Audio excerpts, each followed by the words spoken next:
Hello and welcome to Newswire. I'm Ayza Omer. Now, the League of Arab States called an emergency meeting in Cairo Tuesday night to discuss the Israeli escalation against the people of Palestine, as well as Australia's and Brazil's intentions of acknowledging West Jerusalem as Israel's capital.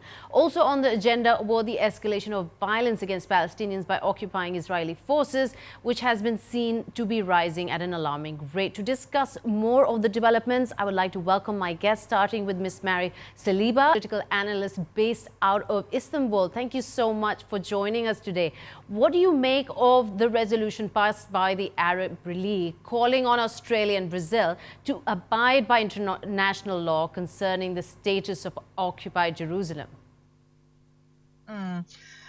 Look, I think we need to really consider the reality about the Arab League and look at the effectiveness of the Arab League as a whole. We need to consider sadly, the failed efforts of the Arab League in relation to the Palestinian cause.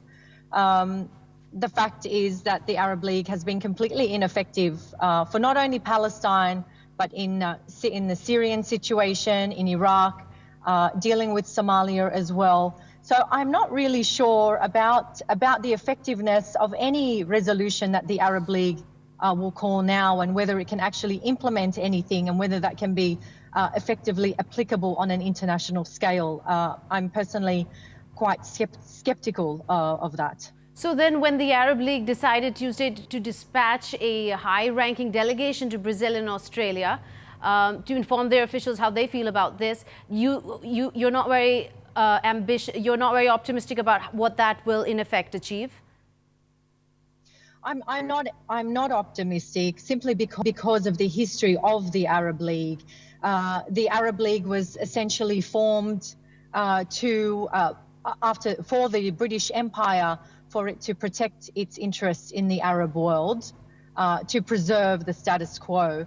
And I think when Egypt made peace with Israel after the '67 war, the Palestinian cause, some people say that the Palestinian cause was dead from then on, and people lost hope in Cairo, in the efforts coming from Cairo, about the Arab League's possibility in assisting the Palestinians to achieve any basic human rights, civil, political rights, the right to self-determination. And sadly, that's what we have seen. So I'm not sure now what is different, what has become different within the Arab League. There is also a lot of intra-fighting within the states who are members of the Arab League. There's been a lot of disunity, and the Arab League was also created in the hope of more cooperation economically and politically between Arab states. And sadly, we haven't seen that either. As I mentioned earlier, the Arab Spring, the Arab League was not able to successfully mediate in any of the conflicts during the Arab Spring. Besides the common language, is there anything, and a lot of critics have been also supporting your view on this, and just to expand on it a little more, what else is there common besides the language, since the Arab nations seem to not tolerate ideas put forth by even member states, especially regarding regional problems?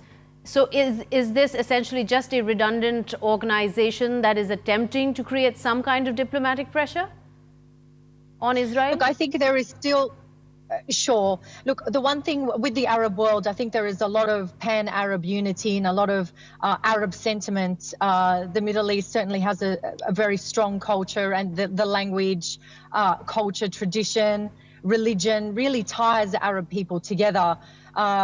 They're certainly very, very passionate people. We're very passionate about the history of the Middle East and the future of the Arab world. I think, though, I do want to say that in terms of Palestine and Palestine going to the Arab League, I think it just shows the desperation of the Palestinian cause, and that the Palestinian issue is still the most crucial and outstanding issue for the Arab world and for Israel to resolve, so that the Middle East can have some stability and some peace. Putting pressure on the Arab League, putting pressure on Israel hasn't worked up until now. Countries like Egypt and Jordan having signed treaties of peace with Israel has not achieved anything for the Palestinian people. So I'm not sure whether the Palestinian leadership going to the Arab League on this occasion is going to assist their cause. I think Palestinians really need to look at themselves. They need to take an introspective picture and do some internal analysis about where they can go forward. The Arab League has not helped them. Sadly, leading countries in the Middle East like Saudi Arabia, which have money, which have the means, which have relationships with both Israel and America, have not helped the Palestinian people achieve a sense of peace in their day-to-day life. And also, the Arab world, though, may have to accept that Israel is there and that we do have to have some relationship with Israel. Like the foreign minister from Oman had said, Israel does exist. We need to accept this reality. And if we do accept that reality, that is okay. What we need to look at then is how Israelis are, I like to call it, committing not only physical violence against Palestinians by forcibly removing them from their homes, forcibly exiling them from their land, but also committing different levels and scales of structural violence.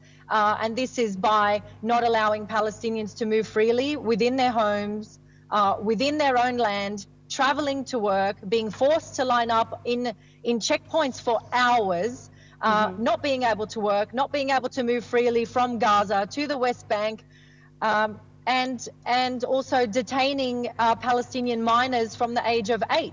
So these are the issues that the world really needs to look at.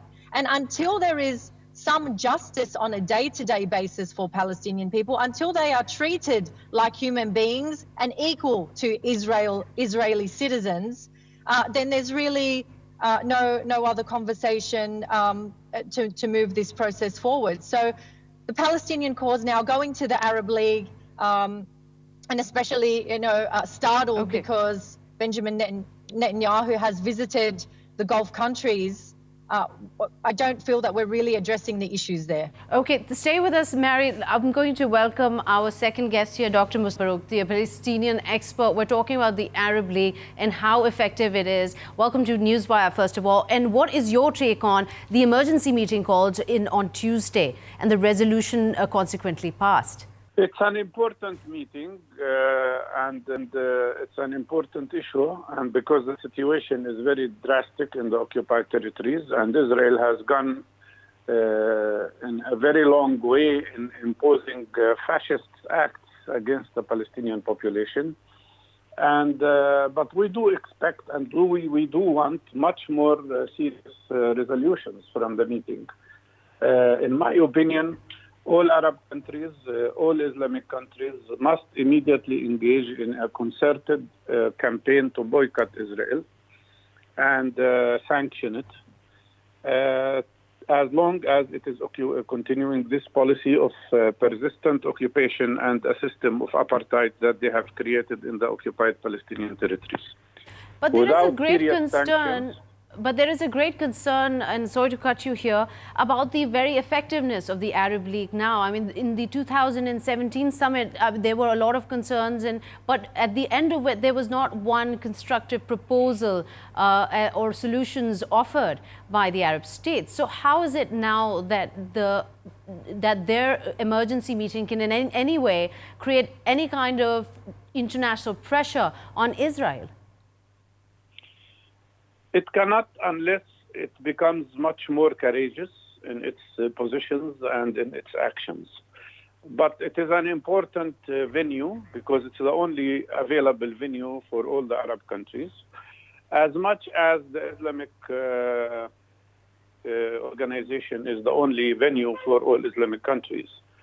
In both cases, we would have liked to see much more effective actions and resolutions, but we should not give up on these structures, and we should keep pushing for more serious resolutions from both sides.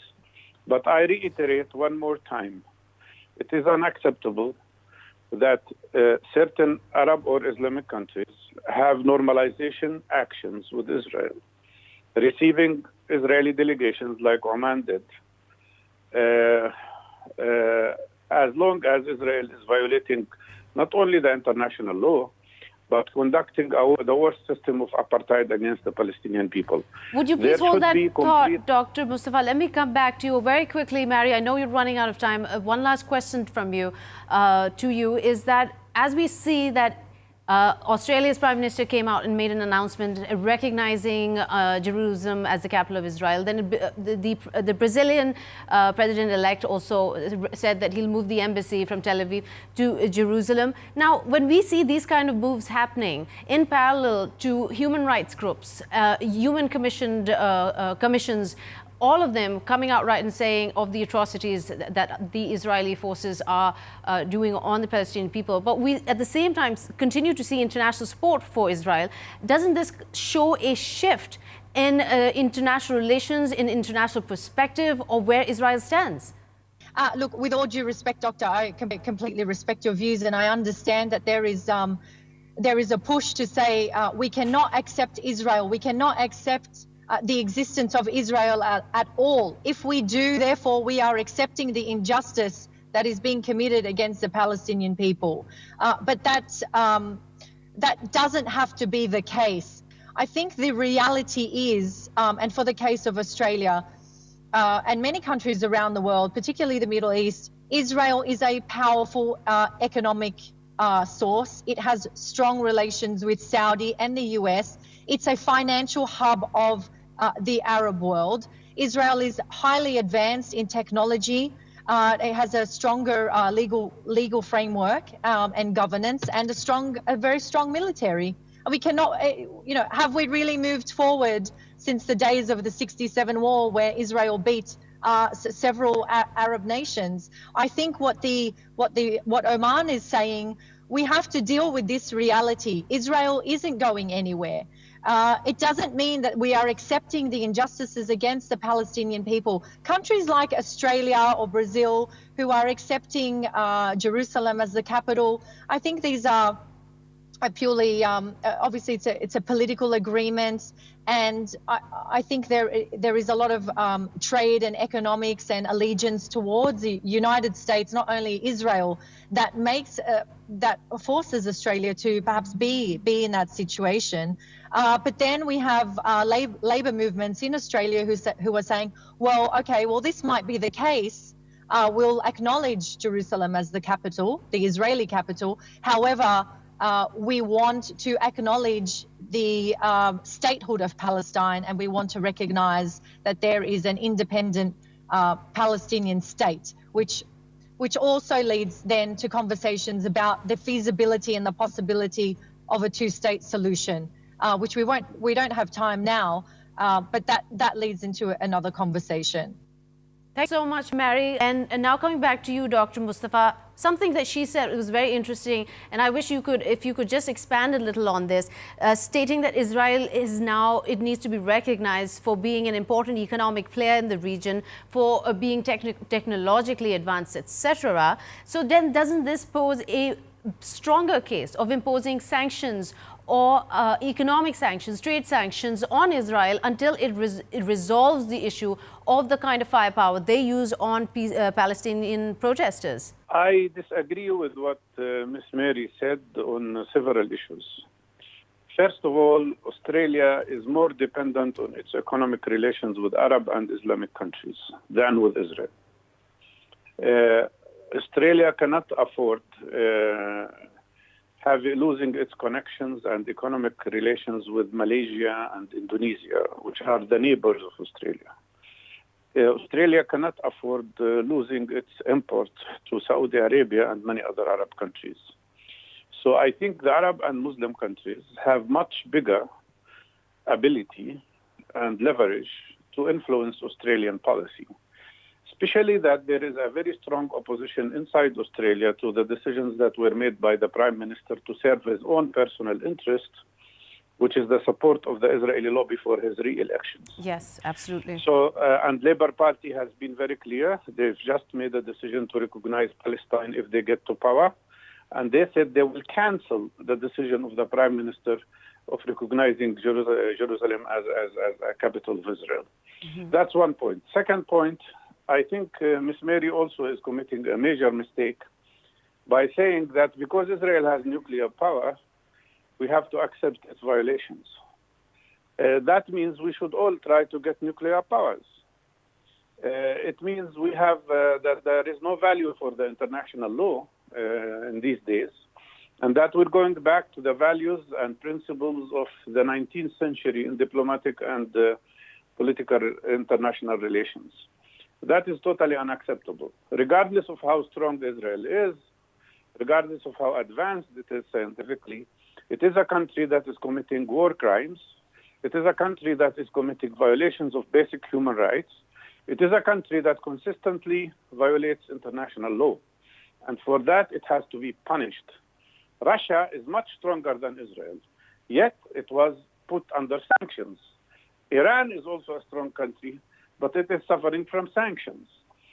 Why Iran, Syria, Russia, Yemen, Iraq, Sudan are subjected to sanctions, while Israel, which is violating international law at a much larger scale. And this question, Dr. Mustafa, let me pose this to our guest just joining us from Doha. We have Luciano Zaccara. Welcome to Newswire. Let me ask you this, what our other guest, Dr. Mustafa, has stated, that while bigger regional powers have seen sanctions imposed on them on human rights violations and other issues, why is it that Israel remains immune in the international community while the death tolls continue to rise in Gaza?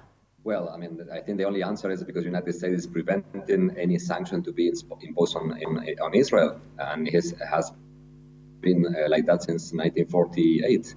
I mean, since 1967 until now, as my previous speaker was saying, Israel committed a lot of human rights violation, and it's constantly is disobeying the international law, all the resolution from the United Nations Security Council regarding respecting the border of 1967. However, nobody was able to force Israel to settle down the situation, to sit with the Palestinians, and to resign to some issues in order to provide a secure agreement that would guarantee at least the borders and the survival of the Palestinians that they are living both in Gaza and Cisjordan. So the only possible answer is the United States is against any kind of retaliation or any kind of measure that may endanger the stability of Israel, which is the main ally of the United States. And the other countries, neither Russia nor the other permanent member of the United Nations, were able to push for these sanctions to be imposed on Israel, regardless of the permanent violations of their commitment. Right. And Luciano, when you mentioned this to us, this is a reality across the board, well known. And then we talk about the Arab League coming in, having as Dr. Mustafa said, a critical meeting, an emergency meeting. But as we see Australia endorsing Israel in acknowledging Jerusalem being the capital of Israel, but it really brings into question when Australia does economically depend more on the Arab states. This is where the Arab League comes into play as being, could be a major factor in putting some international pressure to act politically on behalf of its member states. But we're not seeing that. We didn't see that in 2017. In fact, what we've seen is allegedly that they've stopped receiving invitations to so many political conferences across the world. How do you see this? Or is this a wrong analysis of the importance of the Arab League? A long time ago already lost the unity and their capacity to pressure for some international policies to be implemented.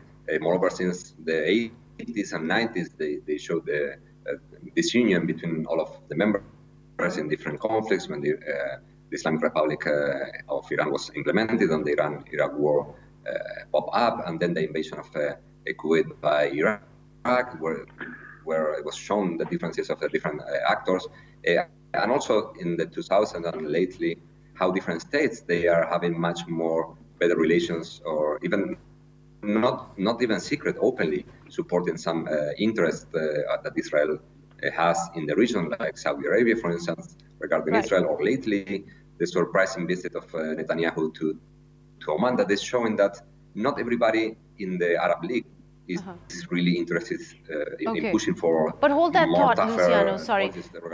If just hold that thought, I want to come back to that, but very quickly, Dr. Mustafa, last question to you, very quickly, please, that the League has also asked the UN Security Council to assume its responsibilities in putting pressure on Israel and to stop aggression against the Palestinian people. These kind of statements coming out very quickly, how far do you see them going? Well, as long as it relates to the UN, this is important because, as you have seen, we had a fight in the UN, and thanks to the support of Arab and Islamic countries, we defeated the United States and Israel. But that does not mean this is enough. We need much more. We need much stronger positions, and we need immediate ban on any normalization with Israel. Okay, thank you so much, Dr. Mustafa. Back to you, Luciano. The League that was essentially initially established with the goal of uniting the Arab nations to better deal with its external challenges that it's facing more and more so today. And most of the world's regional conflicts are concentrated here in so many proxy wars. These challenges to the member states, how, in your opinion, is it faring in at least addressing it and bringing it to the international forum, and even considering the biggest contentious issue right now, which is Gaza, Israel? How do you see it handling this?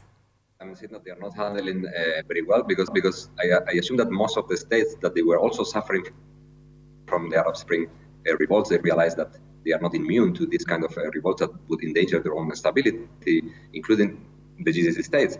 So it's difficult to think that they will put that much energy in solving a long-standing issue that is Gaza and the Palestine issue, when most of the states, they are even having conflicting interests in the region of conflicts like Yemen or Syria or Libya, in which they are not only not having the same interests, but they are opposing to each other or supporting different groups. So it's difficult to think now that the Arab League, the 20 Arab League states will agree on something or a very strong policy in order to push for the solution of one conflict that actually united them in the 40s, but not anymore. And when you see that not many countries are really committed to helping now, actually, the people of Palestine, there are a few cases in which there's a real support or financial support or even political support to Gaza, or to contributing to the stability or to the peace between even factions within the Palestinian Authority. So actually, unfortunately, I don't see now the Arab League state as the right forum to deal with this issue, having in mind that they cannot have a strong statement that is going to be listened by the United Nations Security Council or by the United States, which is, I think, the only power that can really influence in any kind of possible solution that could be implemented in Israel. We heard yesterday Nikki Haley saying again there is a big plan that is going to be implemented, but we don't know the details, and we don't know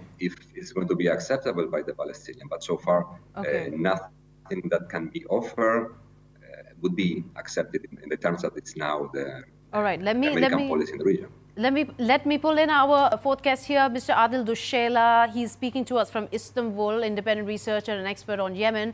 Welcome to the Newswire, Mr. Adil. Can you talk a little more about from Yemen's point of view, what is the Arab League doing and how far is it getting in resolving one of the biggest conflicts in the region, referring to Israel's illegal occupation of Palestine and the continuously rising death toll of Palestinians? I think that the Arab League will not do anything for the Palestinian nation. And for more than 70 years ago, and the Arab leaders didn't do anything for the Palestinians or to solve the problem between Israel and Palestine. Therefore, the Palestinian will not or don't have any choice except to continue of their revolution against the Israeli occupation. Today, we know that there is a secret relationship between the Arab leaders and the Israel. And unfortunately, Palestinians and all the Arabs are the victims of this secret relation between Israel and Arab leaders. This is the fact, and we have to know this well. Okay, so the Australian Prime Minister, Scott Morrison, who's also looking at a re-election coming up in Australia, he wants to move its embassy, but at the same time he stated that this obviously will not take place until peace is established between Israel and Palestine. But doesn't announcing its country's decision to formally recognize West Jerusalem as the capital of Israel endorse Israel's continuous violation of international law? I think that Israeli colonizer cannot do that without permission from the Arab leaders. And you know that the United States of America had moved its embassy from Tel Aviv to Jerusalem. And therefore, I think that Israel at this moment has a strong relationship, and the Arab world and the leaders of the Arab world are ready to be to see the Jerusalem as the capital of Israel. And we have to know this well. As I told you, that there is no peace in the region, there is no stability in the region without removing the Israeli occupation from Palestine. And the Palestinians now, they have to take care of themselves. They have to help themselves by themselves. They have to understand that Arab leaders will not help them. So when you say the Palestinians have to take care of themselves, that population of 2 million, which doesn't 97% of the water there is unfit for consumption. They barely have enough food. There's never any power there. How do they take care of themselves until international players take a step in, especially regional powers? And I'm talking about the Arab states there who do have considerable economic leverage in the international community. How can the solution be just within Palestine itself? Yes, you are right. But I would like to tell you that there are a lot of movements who are now fighting Israel, like Hamas, like Jihad movement. And these movements said that we are ready to fight, we are ready to liberate our lands from the Israeli occupation. Unfortunately, our Arab leaders are against us. Now, yes, there are 2 million in the Gaza Strip. They cannot get, permission from the Egyptian, for example, authority. Okay. And I'm sorry, Mr. Adil. I'll have to interrupt you here to take a quick short break. We're running out of time. We'll be right back. Stay with us.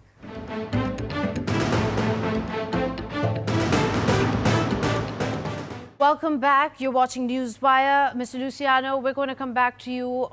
Let's talk a little more about the Arab states and the Arab League and their role in terms of having a strong position economically to have leverage over such issues, especially Israel and Palestine. Where are these Arab voices and why are they not making any impression in the international community? I think that, as I mentioned before, everybody is focused on their own internal problems and also on bilateral issues that they are facing. If you bear in mind that from the Arab League states, there are many of them that they are failed states like Yemen, Syria, or Libya, and others say that they are facing their own bilateral problems. For instance, the GCC state, that they are a very huge diplomatic rift between 3 of the states and Qatar, including Egypt as well. So it's very difficult to think about a meeting in the Arab League in which they will all agree on something, and that statement would be strong enough in order to be imposed or in order to be submitted to higher instances to fight for the rights of Palestinians. I think that all the governments are more focused on internal issues rather than in focusing on a long-term conflict that has been there for more than 70 years without any possible solution and without several failures since the Oslo Agreement until now, because there is no enough pressure from the bigger powers that they can really exert that influence. The only outcome from the meeting yesterday was an statement, or they're going to send envoys to Brazil and Australia to try to convince authorities not to move the capital. But I don't think this is quite enough to change the current trend of events in which more countries seem to be interested in privileging their own interests, and it seems that their interests are related to accepting the conditions imposed by Israel rather than by the resolutions by the United Nations Security Council. Even the United Nations Security Council resolution seems not to have any binding effect over Israel nor the rest of the countries. And you mentioned the Oslo Accords. They took place in the 90s. They were trying to bring peace between Israel and the PLO, trying to come to... So the agreement was signed. And just yesterday, we saw 22 Palestinians wounded in another peaceful protest next to the Gaza's territorial waters by Israel. And just regarding those Oslo Accords that basically said the 20 nautical miles into the waters the Palestinians shipping boats could go. But none of this is followed. And when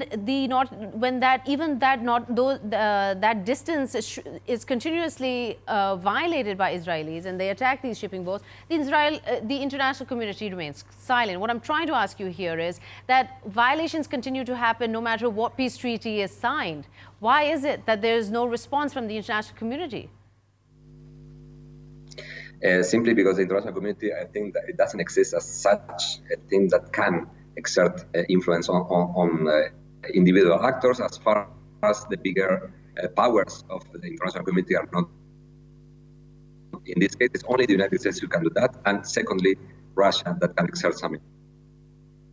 Already that China will not do anything to stop kind of violation of human rights in any other country of the world. So it's not the country that would do that.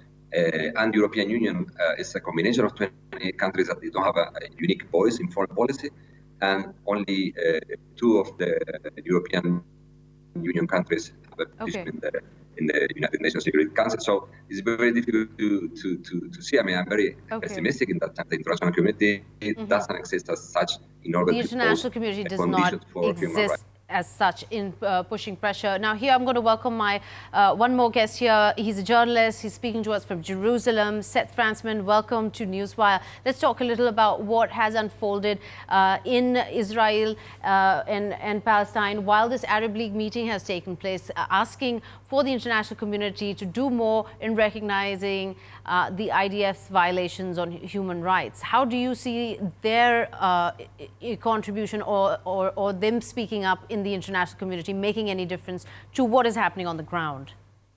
And the meeting in Cairo was is not being taken that seriously, and I don't think it's being seen as anything more than just an obvious statement. The Arab League has to have a statement supporting Palestine and condemning this embassy issue. So they held the meeting and they condemned the Jerusalem or the Israeli officials here are taking this very seriously. I think they're focused on other issues such as Iran and Lebanon and Hezbollah and things like that. So when we hear statements coming out from the foreign minister saying that it's time we recognize Israel and then move forward to solve this problem, how do you see this? Is this in a way endorsing? Is this endorsing also the existence of Israel and also the violations that are taking place in these across-the-fence attacks on Palestinians? Well, I mean, I don't think the Arab League rejects the existence of Israel. I think the Arab League basically is saying they want Australia and Brazil to adhere to what they say international law. So they indicate they don't want them recognizing West Jerusalem as the capital without the Palestinians getting East Jerusalem. So, I mean, I think that's kind of typical stance, not only of the Arab League, but also of the Saudi Initiative and other initiatives in terms of what a peace vision is for the region. So I don't think it necessarily contradicts that much of the Oman stance. It's just that obviously Oman, in hosting Benjamin Netanyahu, was going further than some of these other countries, of course, were willing to go. And it also brings into question whether how much of a divide there is within the Arab states, because experts have been saying recently that the Arab League in itself has become a redundant organization. There's too much conflict within the countries, too many interests conflicting with each other. Right. I mean, that's another issue, is that within the Arab League, as you said, I mean, Syria is not present. There is many other issues, right? The Saudi-Qatar divide is a very important issue now in the region. So those issues perhaps are more important. Also, the role of Iran in places like Iraq or Lebanon is a big issue. So I think the Palestinian issue, and perhaps even the Israel issue, I think is probably, not as. That's why I think these kind of declarative statements are not taken that seriously, because I think most people see that the region has many other issues involved that actually these countries take more seriously. Is there influence of the international, what little influence that is being talked about the Israel Defense Forces responding in crowd dispersal moves, killing so many Palestinians? Like, since the march has been going on earlier this year, 240 Palestinians have been dead. It doesn't seem to reverse any of its military tactics towards unarmed Palestinians. We saw last week that Israel was confronting some riots and demonstrations in the West Bank. I think Israel's tactics change depending on where it's dealing with these issues. So in Gaza, Israel has said that they don't want anyone approaching the fence and they don't want anyone trying to get through. So they've used live fire and they've used, I think, more harsh tactics there. But in the West Bank, actually what we see is Israeli security cooperation with the Palestinian Authority is actually very good. And the demonstrations they don't involve live fire. So I think that Israel changes its tactics based on the situation. And I think that's very clear. But in the past 9 months, we've seen over 23,000 Palestinians injured in these protests. These numbers continue to rise. What is the solution here? How do we bring it down? What does the IDF need to do differently in addressing these protesters, who are clearly not equally equipped as they are? Right, but I don't think in most countries the police or anyone responding to violent protesters are supposed to be equally equipped. I mean, I think that's not the real question. I think the real question is, this takes place in Gaza. Israel sees these as violent protests that are some sort of an existential threat, and unless the international community or countries like, Qatar or other countries or Egypt are able to play a role in brokering some sort of a ceasefire and agreement between Israel and Hamas, I don't see those protests ending, although they seem to have been reduced in the last few weeks. Okay, the Arab countries in the region don't seem to be coming on the same page in resolving any of the conflicts, leave alone just Israel and Palestine. And the region is basically three different blocks, right? I mean, there's a block that involves Syria and Iran, and to a lesser extent Hezbollah, the Houthis in Syria, Yemen, and obviously they're the most opposed to Israel's existence or Israel. Then you have a Qatar-Turkey block, which Turkey has relations with Israel. They're very, very harsh critics of Israel, and they're much closer to Hamas. And then you have a Saudi-led bloc, which is Saudi, Egypt, the UAE, Bahrain, and those countries are much, let's say, they don't have money, don't have relations with Israel, but I think they understand Israel's policies better, especially because they're very concerned about Iran and about business. So this is the way the region is set up. That's how it functions, I think. So that's why some countries are not as critical as Israel relating to what's happening in Gaza, and some countries are much more critical. Mr. Bassam Abu Abdullah is a professor of international relations. He will be talking to us from Damascus. Welcome to Newsfire. Can you talk a little about the effectiveness of the Arab League coming out in an emergency meeting, talking about the escalating violence on Palestinians by Israelis, and also in what their role is in the international community in highlighting any of the issues in the Arab region? Thank you very much for having me in your program. First of all, we should know that not all the Arab world is united for the Palestinian issue. There are some Arab states, like what we could see the last time, the visit of Netanyahu to Oman, or secret connections between some Gulf states with Israel. It it is not reflecting the whole opinion in the report. Anyway, I think that the question not with the relations between Israel and the Arab world. The main question is still not solved. It's the Palestinian issue, which is since 17 years not solved until now. Secondly, the question that Israel is still practicing its aggression every day against Syria, against Lebanon, and against Palestinians themselves. So the question with Israel, not with the Palestinians, who accepted in Oslo agreement in the minimum, either the Arab world accepted with the minimum of in the solutions of the Palestinian issue. Okay, thank you so much for being with us, Mr. Bassam. Mr. Septon, we're coming back to you. What exactly then needs to be done to take this forward? Now, I understand there are lots of human rights groups coming out with reports talking about the violations going on. There are UN commissions sitting, assessing what happened earlier this year in various attacks in 2014. Where do we go from here? Anything's going to change. I mean, human rights groups will put out reports condemning Israel for its actions. But none of these reports ever seem to result in any real charges or anything. It doesn't go to the International Criminal Court, at least not yet, though. So it's another report. They had a report after the 2009 war called the Goldstone Report. But nothing ever happened with that. So I don't see, it's Israel will be condemned for some of these acts, perhaps, or some specific incidents. In some cases, Israel also puts its own soldiers on trial or even investigates them. But, I don't think in terms of the overall policy or those types of things, much is going to change. Now we're joined by Michael Arnold, a journalist speaking to us from Istanbul. We're talking about what the international community's role is in light of the Arab League meeting that took place earlier. In resolving the issue of the Palestinian issue.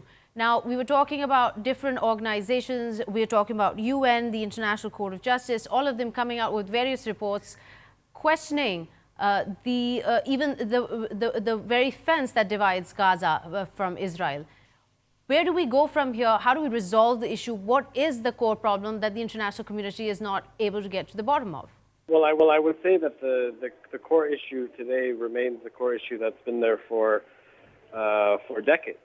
The core issue is that at the end of the day, in terms of Gaza, that the siege continues, the blockade of Gaza continues, and there's been no significant relief in that regard. So all of the international institutions, multilateral institutions, including the Arab League, this is brought up as a consistent issue, but no real progress has been made in resolving this particular issue.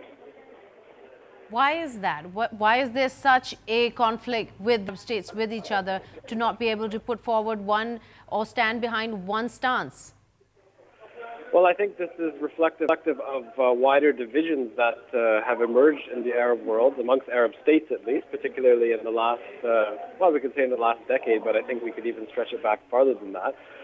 Clearly, there are different agendas at play, and as much as the Palestinian issue is used by Arab political leaders to appeal to popular sentiment, really, in reality, no movement has been made by any Arab state in the last decade to actually further the Palestinian issue. And giving us a Syrian point of view from there, you're an expert on Syria and the conflict within Syria. It in itself is very bad, with thousands and thousands displaced and many killed. How do they stand on this issue, or is this completely beyond their realm of things right now? Well, if we're speaking about the Syrian regime, I think, again, this is, firstly, it's beyond their realm of issues at this point. Secondly, like most of the other regimes in the region, the Palestinian issue has been constantly used as a means of, relieving public pressure on themselves, so allowing people to come in the streets, to demonstrate, to voice their legitimate anger about Palestine, and as a way to legitimize their own political stances. So as much as this may sound like a very cynical viewpoint, I think any serious analyst will, underlying all the rhetoric, will see that this is the reality. So, said what you heard, Michael. The international community doesn't seem to have much of an effect. The Arab states are mired in their own conflicts and proxy wars. How do we go forward from here? Is there even a solution? Well, I guess it depends on the concept of what entails the solution. I mean, there's lots of conflicts in the world where things never change and they just go on and on forever, whether it's the Korean Peninsula or Kashmir or lots of other places. So maybe the question is that there's kind of a certain concept of solution or roadmap or all this process that actually just doesn't lead anywhere. And in fact, what will happen is there will be a sort of half Palestinian state that exists, or a sort of autonomous region. And that's something like what happens in northern Cyprus or other places. And that's kind of what will happen. And the region has other issues that it will be involved in. No, but approaching this, as you said, it depends on how we look at it for a solution. Just having the blockade in itself, having such high unemployment within Gaza, having such dire living conditions, that in itself, don't you feel it creates a vicious cycle for those living in Gaza, hence protesting, becoming more violent, not having anything to lose, and then Israel attacking more and more? Well, yes, I think that, for instance, in Gaza, if I understand it correctly, I think something like 50% of the population, or maybe 40%, has been born basically living their entire life as children underneath this blockade since 2005, 2006. So, I mean, obviously, people don't have seem to have any real hope or any real future. So maybe the international community needs to find some way to provide those people with more options in terms of education or being able to go abroad. I don't think there's a second problem, which is that Hamas is still in charge of Gaza, and I think since after 2005 or 2006, when Israel left, Hamas fired thousands of rockets at Israel. So it didn't necessarily have to do that. Hamas could have chosen a slightly different path. So I think that there's another half part to this story, which is that Hamas rules Gaza. Hamas doesn't want to have any sort of real elections or anything like that. It doesn't have multi-party democracy. And the same thing goes on in the West Bank. I think that Mahmoud Abbas is now entering his 14th year of what was supposed to be a 5-year term. So it's kind of a problem in the sense that you have on the other side groups that have trended towards authoritarianism. And Israel is also not interested basically in having a two-state solution. So yeah, I think both these sides are all involved in kind of betraying the very nature of what happened in the 1990s. Well, I mean, Hamas firing rockets, there's still a huge dichotomy on how many are injured on either side. I mean, when they do fire rockets, in the end, the death toll is always a majority on the Palestinian side. Now, but we're running out of time, so quickly want to ask you, Moscow has invited Hamas now to have peace talks. How do you see Moscow's role play out in trying to come up with an effective solution? Well, I think that Moscow has a very important key to this, because Moscow is involved in Syria and has the S-400s and S-300s they gave to the Syrian regime. So I think, because of the real role and the serious role that Moscow plays there, I think Israel may take some of that a little bit more seriously. It's not really clear if Russia actually can change Hamas's nature and its role. So I think we have to see what the Russians will do. But I do think that certainly Israel will listen to Russia to some extent, mostly because Russia holds the keys to Syria a bit. So I think that's where the Israel side to this will come in. All right, thank you so much. And that's all from us. You have run out of time here at Newswire. We'll see you next week. Till then, goodbye.